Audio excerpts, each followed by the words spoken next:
World War I did not just affect the European countries, but countries all over the world. Many changes occurred in Canada as a result of the war, and the effects of these changes can still be seen today. Total war affected Canadian civilians through rationing, conscription, income tax, victory bonds, and victory gardens. To preserve food for war and ensure that all needed supplies and money went to where it was needed most on the war front, food was rationed. Products such as sugar, coffee, gas, butter, eggs, and meat were rationed, and Canadians were encouraged to eat less of them. Hoarding food was looked down upon and considered traitorous and disloyal. Products that came from other countries were used in reduced amounts as the government did not want to waste money and resources on shipping. The government considered alcohol an unnecessary substance that led to many problems, so it was completely prohibited. Conscription was another effect of total war. As enlistments lowered and casualties rapidly increased, the Canadian government needed a way to continue to send men to Europe, and conscription was the most efficient way to do it.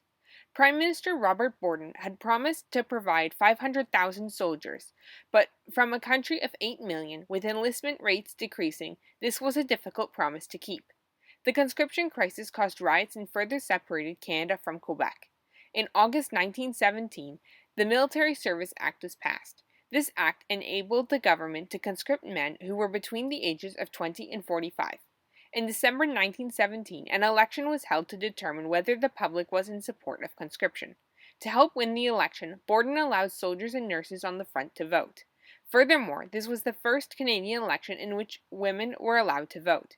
The vote was extended to women who were wives or sisters of men on the front, because these people were more likely to be pro-conscription and therefore support Borden in the election. Thirdly, income tax was started during World War I. The government needed money, and income tax was a way to receive money from people in a fair manner. The government promised to withdraw the income tax after the war, but they never did and is still in effect today. Besides paying income tax, civilians could support the war effort by putting money towards victory bonds.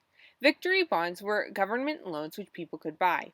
The interest on the loans were 5 to 5.5%, making them a popular method for people to support the Canadian war effort. The first victory loan in Canada collected approximately $50 per capita.